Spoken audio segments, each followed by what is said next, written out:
The United Arab Emirates announced that it was leaving the Organization of Petroleum Exporting Countries, better known as OPEC, on Tuesday. It's been about 10 years since I last attended an OPEC meeting, and this is a massive story. The UAE leaving OPEC. The move would allow it to control its own oil output rather than adhering to the organization's production quotas. The move is seen as a major blow to OPEC's ability to influence global oil prices, given that the UAE accounts for 13% of its total output as its third largest producer. It's also seen as a sign of dissatisfaction with Saudi Arabia's policies over production control, with which the Emirates has long disagreed over quotas. The UAE has also been critical of regional countries for not taking a stronger stance on Iran's attacks on Gulf countries during the US-Israeli war on Iran. So, why has the UAE chosen to exit the group now? And what does it mean at a time when regional relations are already strained by the US-Israeli war on Iran? Here to answer those questions is an expert on Emirati foreign policy and on the region, Dr. Andreas Krieg. Dr. Andreas, thank you so much for speaking with us today. Thanks for having me. So I want to begin with the latest news that the UAE has chosen to leave OPEC and OPEC Plus. It's long been dissatisfied with these production quotas. That's no secret. Why now? Well, not only have they been long dissatisfied with the quotas, but they've also have a long track record of actually not abiding by them and doing their own thing anyway. So it doesn't necessarily have only a geoeconomic angle, it has a very strong geopolitical angle as well. The UAE is currently in a position of trying to redefine their status and their position within the wider security framework of the region, trying to define multilateralism, trying to define their position vis-a-vis the GCC, other multilateral organizations. And from what has come out over the last couple of days, they seem to revise multilateralism and review every single relationship with other international organizations, OPEC just being one of them. But OPEC was probably the first step and the easiest one to withdraw from because, number one, it makes economic sense, and B, they've been kind of testing the waters for quite some time. And you could also make the argument it doesn't hurt Saudi in the short term as much as it might hurt Saudi in the long run. So doing it now it comes with far less pain for Riyadh than expected. I'm interested in what you said about revising its position on a lot of multilateral frameworks in the region. This withdrawal was kind of teased by a few Emirati commentators who had hinted that a big announcement might be coming. An Emirati commentator, Tara Al-Otaiba, had written this piece about the, hollow promises of Arab solidarity and kind of hinted in it that, the UAE could consider its ties with the Organization of Islamic Countries, the OIC, the Arab League, maybe even its position within the GCC. How do you think this departure from OPEC could lay the groundwork for kind of future consideration of its position in all these organizations? I think what the UAE is trying to achieve here is trying to play its Machiavellian card. It sees itself as an ultra-realist, national interest-driven entity.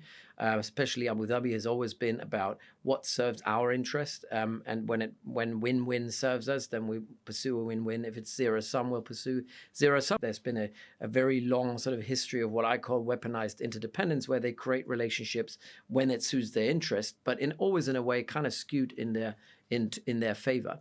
And so some of these multilateral organizations that you mentioned, the Arab League or the OIC, or even the GCC, are organizations that were not really there and haven't really shown any meaningful impact on protecting Emirati interest in this war with Iran, which is not what they were designed to do. I mean, the Arab League wasn't designed to do it. The OIC wasn't designed to do it.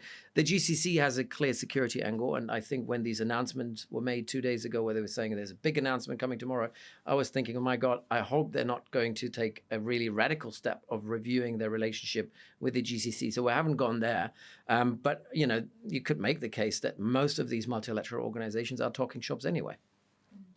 I suppose, the effectiveness of those organizations is one thing. I guess the Emirati riposte to what you're saying would be, organizations like OPEC or the GCC, they've always kind of been dominated by Saudi Arabia due to size. And so they see it as, a leveling power or like a force amplifier for them if they partner up with, say, the US or Israel, or look to outside the region for closer ties to kind of, bolster bolster its own position rather than risk kind of joining, being closer tied with those multilateral frameworks and risk, playing second fiddle or being number two. How do you see that? I mean, calculation? that's been a dynamic. It's been going on for a long time. This issue of Saudi, obviously, in the 1980s when the GCC was created, Saudi was the big brother. The smaller Emirates, so the UAE, Qatar, Bahrain, and Kuwait, they were kind of junior partners to Saudi Arabia. This relationship has changed because obviously, especially Qatar and the UAE have completely changed who they are, how they see themselves, how they punch sometimes above their weight as well.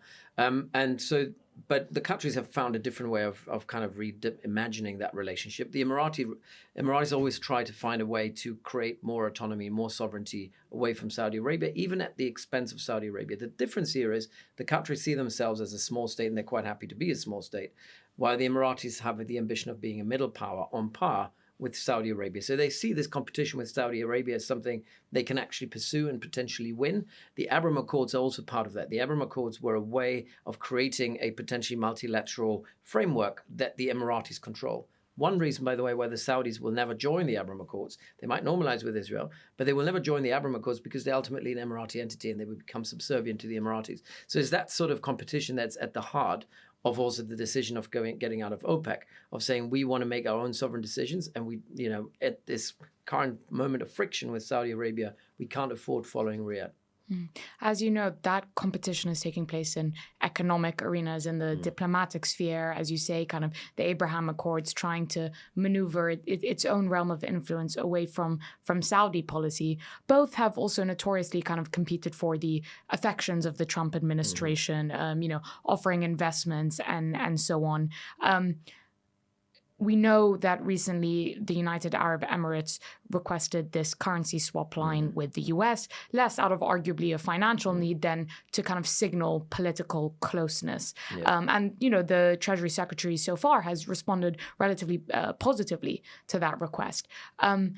How do you see kind of the UAE's doubling down on its relations with the US and choosing to signal closeness vis-a-vis Saudi? Do you think that's also kind of like feeding into this sense of competition? Well, this competition in the Gulf in general has been for a long time who's closest to Washington. If you look at it, remember back to the Gulf crisis, the blockade of Qatar, that was also competition between who's closest to the Trump administration won. This rift between Saudi and the UAE as well as a competition of kind of currying favors with the Trump administration, who is closer to Trump between Saudi Arabia and the UAE. I think that all plays in. I think a lot of what the Emiratis are pushing out now is about a narrative, the narrative of we're doubling down on the US, we're doubling down on the relationship with Israel, which is geared towards the audience in the United States, not necessarily the East or even the Arab world, where this would be seen as far more contentious. We look at, at the same time, the Emiratis have had a relationship with China and obviously doubled down on that as well. And this currency swap was also part of signaling us saying, look, give us the dollars, show that you mean business. We've supported you for quite a long time. Now, the Trump administration, now we want something from you. Please deliver it or else. It's also, again, part of that interdependence element of kind of creating interdependence, but also trying to find a route to weaponize it, how to extract leverage from interdependence to, again, serve national interests. But it's not a one-way street. The Emiratis are pivoting both ways. I mean, they still have a very strong relationship with Russia. They have just doubled down on a relationship with China. And they're saying this is not fundamentally diametrically opposed, still have that very intimate relationship with the United States. But the swap deal and also the withdrawal of OPEC, there is an element of it of saying if the United States had a problem with OPEC or OPEC Plus and their limits on production, we will no longer be beholden to that. We can do whatever the US wants us to do and produce more in order to bring prices down, for example. Again, none of that makes any difference in this war with Iran, but it could make a difference further down the line. I imagine, though, despite this closeness with the US and kind of extracting those concessions, there must be a great deal of insecurity right now, given the extent of Washington's control over relations with Iran, the direction of the war, the outcome of control over the Strait of Hormuz. We know Mr. Trump to be quite a transactional figure. There's been reporting that, intelligence agencies are testing what possible Iranian reactions could be if the US kind of unilaterally just declares an end to this war. So we know that the US focus going into negotiations with Iran is perhaps a great deal narrower than the Gulf states, not just the UAE, would hope for it to be.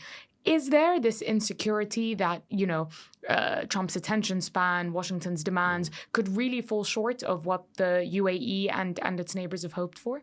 Yes, and I think that's probably the most problematic and possibly even the most realistic scenario right now, is that there might be some sort of interim deal with the Straits of Hormuz, but the war and the key grievances of this war being unresolved.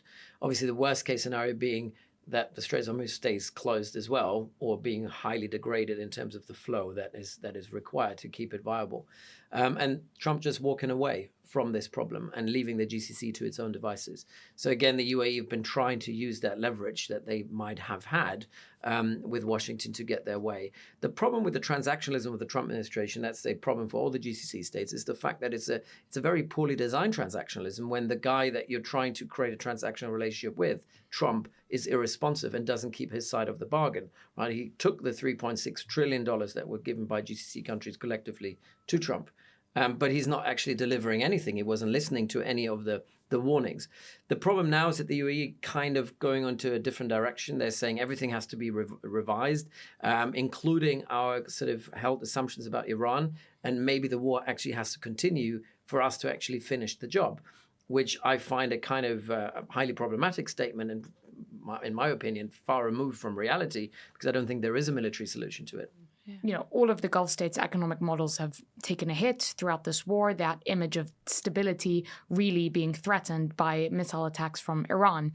At the same time, though, surely to a degree, their economic model, and specifically the UAE's, rests on a degree of neutrality, not hawkishness, given especially that the UAE has long been a place for, money from Iran, from Russia, and so on. It kind of opens itself up as this sanctions haven that doesn't, discriminate. Surely taking such a clear stake, coming down so clearly on one side, would threaten that model, yes, even if hostilities do end. Surely this would go against that. If you look at, in Dubai, for example, it's a service-based economy. Dubai relies on business before politics, and business is more important than politics. They've always maintained these kind of networks and relationships. And as a service-based economy, they can't do without them. They need stability to thrive. There is a slightly different approach in Abu Dhabi, because Abu Dhabi is based, most of their model obviously is about selling oil and energy, but it's a proper rentier economy. And as long as that can be sold, you can make money. If it's not just energy, you have that sovereign capital that they have invested, again, that is generating money overseas. Abu Dhabi can weather the storm for slightly longer than Dubai in terms of the current pressure and the current status quo. And so that friction that we see within the Gulf is also friction that we see internally in the UAE. Interesting. And speaking of that friction, there were a lot of expectations at the start of this war that kind of previous rifts between Saudi and the Emirates would kind of be papered over under a shared threat. That clearly hasn't happened. They've had very different threat perceptions of how to deal with this issue. Before the war, there was talk of kind of an emerging Abrahamic versus Islamic coalition, when instead of uniting, different countries within the GCC would instead look to different external partners. So the UAE, as we've mentioned, with the US, Israel, to a lesser extent, India, and then Saudi Arabia towards Turkey, Qatar, Pakistan even. Do you see that as the more likely coming regional coalition or coalitions rather than kind of the GCC being an effective united actor? I think the number one priority for the GCC is have a united GCC approach to this, because that, again, prisoners of geography. You might have a relationship with Pakistan, but Pakistan is on the other side of the strait. It's in more central South Asia than it is part of Arabia. So you need to first of all have an arrangement with the people who are right next to you. It's about proximity. It's first and foremost the 6 Gulf countries, but it's also Iran on the other side of it. You can't ignore the Iranians. They're still there. I think that's the number one preference. Is it likely going to happen? For the reasons I outlined, not very likely. There are a lot of points of friction within the GCC. Turkey, Pakistan, if you talk about the Sunni alliance, some people have talked about this, potentially containing Iran, I don't think is necessarily a good option in the long run, because there are, at the moment, there seems to be quite an overlap of interests and values. But if this over time, because of the the lack of proximity in geography, that is likely going to shift into different ways, because Turkey might have their own position and Pakistan might have their own position. It's certainly something that is being pursued, as everything else is being pursued, because everyone is very desperate to find a solution to it. And clearly the UAE, with inviting the Israelis over with the Iron Dome, them working with the Israelis in Somaliland as well, there is clearly an alliance that's being built between the UAE and Israel. They're doubling down on this rather than backing out of it. And most of the narrative suggests that that's what they're doing as well.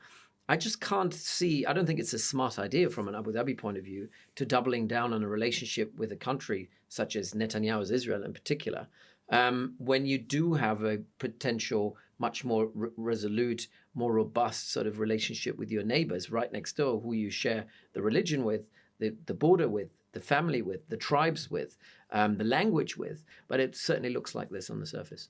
It strikes me that the divisions you're describing here, obviously this isn't the first rift within the GCC. No. Infamously, there was the blockade of Qatar, a matter on which the UAE and Saudi were aligned in 2019. And obviously people point to that as kind of evidence that, oh, well, these disputes are common. From what you're describing, though, this seems as something a little deeper and more long-term than the rift with Qatar and previous rifts in the organization. Do you see this as something of a death knell for the GCC, or do you think this is a similar period where there were divergences, but ultimately, as you described, geography demands that they will eventually reconcile? No, geography demands they need to reconcile. It's just there is a constant state of conflict between these six countries is unimaginable, and is also not feasible, because all of them have the same need for stability and security. And they might have a different ontology and philosophy of how to define security and how it looks like, but ultimately they want the same thing. And they do share, there's interconnectivity that you can't just cut. And that's also not something the UAE want to do. It's something that we've seen in the blockade with Qatar as well. It was impossible to do, despite the fact that Qatar was a peninsula, far more easy to isolate than geographically than the UAE. So no, I think that the Gulf is going to be there. It's going to be sustained. But the point is, and we have the same problem with the Arab League, you might have this joint organization, but when all the different members, these organizations are only as strong as the members. And if you have individual members pivoting away from the consensus, it will make this organization no longer, operational and effective. And that's kind of the concern that I have, that, everyone's pursuing their own sort of independent strategies in this. But ultimately, the problem that Saudi has with the UAE is really, among certain economic issues, which is more competition. Competition isn't a problem. It was always there. But the fundamental ideological problems are really the relationship with Israel. The fact that Israel is using the Abraham Accords as a tool of divide and rule, of creating an alternative axis to, a Saudi-led framework. That's something the Saudis cannot live with, and they don't want to live with. It's also something that the other smaller GCC countries who've had their own reservations towards Saudi Arabia, Oman, Qatar, have said, we're siding with Saudi Arabia on this, because we don't want this to be a region where a country like Israel, and it's not just any Israel, it's the Israel of Netanyahu. It's the worst form of Israel that we've ever had from a Gulf perspective. They don't want them to dictate the terms of where the region is going. And it was ultimately the Israelis who imposed this war on the region. More so, obviously, the Iranians played their part in this, but it was the Israelis who imposed it on them. Yeah, and notably, many foreign countries have said that any kind of normalization with Israel is something of a non-starter with Netanyahu's government, yes. And for obvious reasons. Given that, Fisher, as you've said, the UAE's position has put it out of touch with much of the Arab street in terms of views of Israel. It's also meant that it's less well placed to be involved in diplomatic proceedings in the same way that Saudi Arabia has, Pakistan, Turkey, as we've mentioned. When we look at the outcome of this war, do you think that ultimately, firstly, Gulf considerations, to the extent there are collective considerations to be spoken of, will be included in any final settlement, given the fear that kind of, the Hormuz will, the Strait of Hormuz will drown out all other concerns? And secondly, given Saudi's proximity to the process, do you think it is Saudi Arabia's conception of regional security, or Qatar or others, that will take precedence in terms of, the terms that are finally agreed, if there are terms agreed between the US and Iran? No, I mean, what's happening between the US and Iran sits on a unfortunately completely different sheet of paper than what the Gulf would want from this sort of dialogue. And I'm also not very confident that we are getting to a final agreement anytime soon, because there are maximalist positions being put forward that need a lot of hard work to basically chip away from to get to something that looks like a consensus, a Venn diagram where both sides actually agree on a joint position. We're far, far away from that because of the egos involved. So someone like Donald Trump, who has no attention span, someone like the Iranians, which are now run by the IRGC, but the most hardline, less compromising, least pragmatic sort of IRGC regime we've ever had in Iran. For them to come to an agreement, it's not just going to be something that's been kind of bashed out in a day, which is what JD Vance was intending to do. So that sits on that's a different track. Obviously, Saudi Arabia and Qatar have tried to influence this process.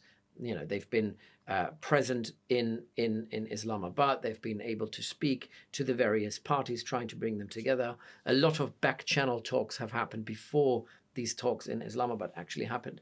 The problem with the Pakistanis, though, is the Pakistanis are unable to they don't have the sort of long track record of mediation that, let's say, the Qataris have or the Omanis have. And lack the leverage too. And lack any leverage. And all they do is like, here's a room, sit down and speak to one another. But I see a lack of innovation in terms of innovatively finding a solution to some quite wicked problems.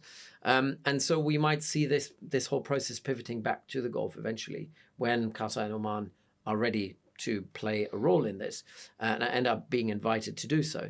But Trump has an interest to keep this a US-Iranian issue, getting the Israelis out of the room and the Gulf out of the room and doing his own thing, what serves American interest. That's ultimately what MAGA is all about, making America great again. It's America first. America first also comes clearly at the interests or at the expense of the Gulf countries. And so none of the Gulf countries are in any position, not the UAE, not the Saudis, not the Qataris, not the Omanis, to impose any terms on this. I think what we can hope for now is that we, first and foremost, the most pressing issue now is no longer the nuclear issue, right? Because that is something that we've almost solved in a way. I mean, there are a couple of courses of action, a couple of scenarios where we can move forward on the issue, because we've negotiated over this issue 50 times of back and forth. In February, we've already came very close to a compromise on the nuclear issue. The issue now in the room that we haven't discussed, where we don't really have we haven't really thought about how a solution would look like, is the Straits of Hormuz and freedom of navigation. That's the one thing, and that's a problem we didn't have in February. It's a problem that was caused by this idiotic war. So finding a solution on this, or to this problem, is probably more of a pressing issue for the global economy and also for the Gulf states than it is for Donald Trump per se as an individual. So he might say, well, let's play it. Let's see where we are in 6 weeks' time or in 2 months' time, at what point the cost on the global economy will be immense, cost on the Gulf economies will be immense, and also the cost on the Iranians will be immense. And he might be willing to sit this one out, because that's the way he works. That's the way Donald Trump works. That's a very bad outcome for the Gulf states. And neither side of the divides that we just outlined will have any real leverage over, creating something that will bring us a solution to this. And very bleak outlook already. But just lastly, before we close, you've mentioned kind of the US-Iranian track is very separate in terms of everyone in the region, ironically, is being kept out of the room. Say there is some kind of termination to hostilities, there's a deal over Hormuz, potentially the nuclear. Eventually, I imagine Iran and the Gulf states will have to sit down together separately from Trump and find out basically how they're going to coexist in the region. Issues of, Iran's missile and drones, its allied militias in the region. What do you expect that kind of a security arrangement could look like? And is it one that leaves Tehran emboldened? or is it one where it shows actual pragmatism and realizing that it has to reconcile with its Gulf neighbors? How do you see that relationships resolving itself, especially given a lot of the harsh words from Iran and maximalist demands about U.S. bases in the region? Look, the elephant in the room is still Israel, right? They're the ones who will ultimately derail and spoil. They're the biggest spoiler in all of it. At the same time, we got a narcissist surrounded by sycophants in Washington in the White House, Donald Trump. Not a good negotiator, terrible when it comes to making a deal, despite all the books he's written on it. And then on the other hand, we've got a highly unpragmatic, a maximalist, and maybe less ideological, but certainly hardline regime, IRGC regime in Iran. So these three ingredients already are very bad for finding a solution. Then you've got the Gulf states who do want to pragmatically engage the Iranians, because they understand there is no alternative to this. But then the GCC states exist on a spectrum as well in terms of how they see this going forward. There is no alternative to having a relationship with your neighbor, whether you want to or not. In the same way that in the Cold War, that Washington and Moscow needed to have some sort of back channel line to speak to one another. Now, I think the positions differ from the Omani position on one end of the scale, who are saying, let's create a joined framework, including the Iranians' security framework, which is an absolute no-go at the moment for the other 5 states, I would say. And on the other end of the spectrum, we've got the Emiratis who are saying no relationship with the Iranians, maybe some back channel here and there, but ultimately it's about deterrence, it's about force projection, and using force, if necessary, collectively to contain this Iranian threat, maybe with Israeli support, maybe with American support.